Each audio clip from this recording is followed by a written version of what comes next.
Hello everyone, it's Ken. DBD is about to celebrate not only its 10th anniversary, but also releasing a long-awaited license, that being Jason.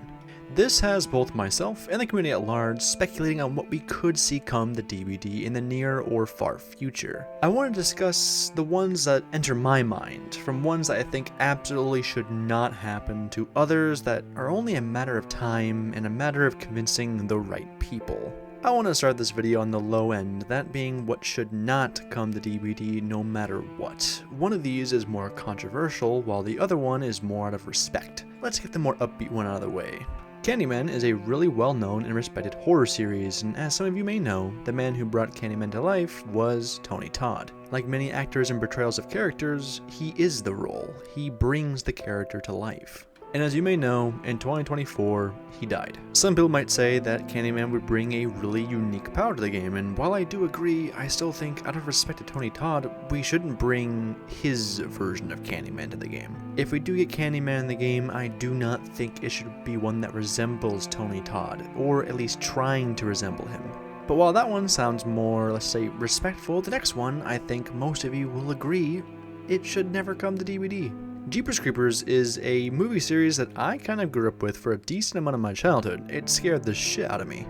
And, what do you know, the director was a terrible fucking person. The director of 1, 2, and 3 decided to go on ahead and become a child predator. Some might immediately jump to the defense of separate the art from the artist. However, this is a child predator. I think once you involve shit with kids, it's incredibly difficult to ever entertain the idea of separating art from the artist. Now fortunately, these are the only two that I think should not come to DBD, or at least ones that I want to discuss in this video. I want to move on to a weird tier of licenses, that being, I could see it, but also I could see why not. There's only one I want to discuss, and it's probably the second most requested killer ever, maybe even third, and that being Slender Man. If you've been on the internet, no matter where you've been for a certain amount of time, it does not matter, you've probably heard of, seen, or actively engaged in Slender Man content. So let's start with the first reason why it probably won't happen, that being the license. From what I can tell, the license seems to be incredibly difficult to ever think of obtaining. However, it is fair to say that myself and many other community members believed that Jason would never come to DVD because of how difficult his license was to obtain, so that isn't exactly discouraging the idea of Slender Man coming to the game. But a controversial reason of why he might not is the 2014 Slender Man stabbing. I don't want to redo the entire Wikipedia page on this situation, so I'll just give you the cliff notes and you probably already know about it. In 2014, two girls attempted to murder one of their friends in the name of Slender Man. They oftentimes spoke of Slender Man and that this was for him. Now, luckily, the girl who was stabbed survived, and the two girls were punished for attempting to kill her. However, I do think this does have a contributing factor towards this possibly not coming to DBD. But to be honest, those are the only two reasons I could see Slender Man not coming to DBD. I could easily put him into he needs to come to the game or it's only a matter of time if these two things weren't so readily, let's just say, known. If the licenses was easier to obtain and two girls didn't do a terrible thing, we probably would have Slender Man in the game by now. Okay, now let's move on to ones I think should be added, and these ones will have a lot of reasons of why they should, but I will make sure to include some of why they shouldn't or wouldn't. Let's start off with Bioshock. If you like horror games, you've probably played Bioshock. It is one of the most influential horror games ever, and while its sequels aren't as widely beloved, they still are widely tolerated, I guess. And if you have played horror games, you probably played a Bioshock game at one point. It's very influential. It's one of the best first-person shooters that's also a horror game. However, I think there is one major reason of why this probably wouldn't happen. The license has been, for lack of a better word, dead. Bioshock Infinite was the last Bioshock game, and we know of a Bioshock 4 being in development, but from what I could tell, it's in development hell, so I think the likelihood of us ever getting a Bioshock 1 would be very unlikely, but I do think it would be a great addition. A Big Daddy as a killer would be phenomenal. I do genuinely believe this would be a great mid-chapter, just having a Big Daddy as a killer, but I would see a huge missed opportunity to not have a map with this. And hell, if they wanted to include both Bioshock 1 and the world of Infinite, they could just have Elizabeth as the survivor and a Big Daddy as the killer, and the one and only Rapture as the map. With how dead this license is, I find it very unlikely we'll ever see this much content come for the IP or collaboration. However, we have seen smaller licenses get more than bigger licenses, so maybe, who knows.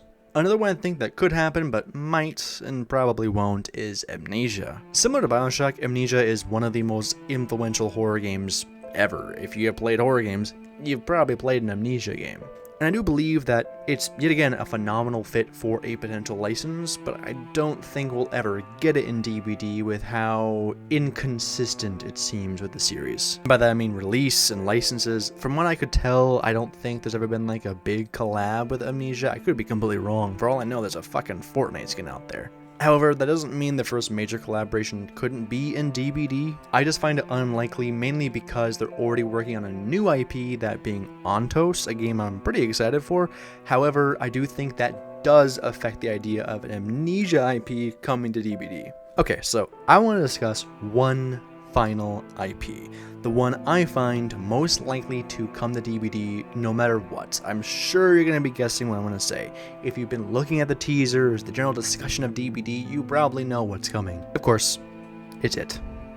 Stephen King's It doesn't need any sort of introduction. I'm sure you know everything that I know about it. Pennywise has had the amazing privilege to be able to terrorize a whole range of generations. That being the generation that grew up with the books, the generation that grew up with the miniseries, and like my generation, grew up with the reboots. And overall, it seems like Pennywise would bring a really fun and unique power to the game. We don't know if it would be a deadlights, a shape-shifting, I'm not too sure. I was of the opinion that shape-shifting could never really come to DVD that well, seeing how bad they are at coding, but then Dracula came out, so I'm more than willing to be surprised. Not only could it bring a unique power to the game, I also think the potential skins and survivors could be also plentiful. For example, they can kind of do what they did with the Troop. Instead of having just separate survivors, they could have one survivor that has legendary skins. For example, they can call it The Losers, where one of the Losers Club members is the default survivor, but they have skins that play as the other ones. Now, obviously this would be their adult variations. They couldn't just bring fucking 13-year-olds into the game and murder them. Now, this is one of those licenses that doesn't really need a map. A sewer map would be really unique and really appreciated. However, Pennywise is yet another killer that isn't really known for a location that much. Okay, let me rephrase that. They aren't really known for a location specifically, but mainly known due to their powers and also due to their character. Now, there are three major versions of Pennywise, that being the books, miniseries, and reboot. And to be 110% honest, I would take any of these. And to be honest, I would kind of prefer them to do the book version, as it would allow them to not have to contend with the amazing portrayals done by both of the live-action performances. However, this license isn't exactly, let's just say, easily obtained. It does seem like Stephen King is not open to the idea of video games obtaining his licenses. Now, we don't know if this opinion has ever changed or slightly wavered. Who knows, once he sees the check from behavior, maybe he might change his tune. I mean, we're all fucking human. We see a big enough dollar sign, we'll say yes to anything. However, I do find it increasingly likely we could get Pennywise. If anything, it's more likely that we will get Pennywise. It's just a matter of time and a matter of convincing Stephen King. Now, there are dozens, hundreds, thousands, millions of different licenses that could come to DVD, and I wouldn't have the time, willpower, or the energy to ever scratch a surface on what could or could not come to DVD. But these are just some ones that entered my mind that I wanted to discuss real quick. If you did enjoy this video, please hit the like button, and if not, just go away. I hope you all have a nice rest of your night, morning, whatever it is for you. Bye.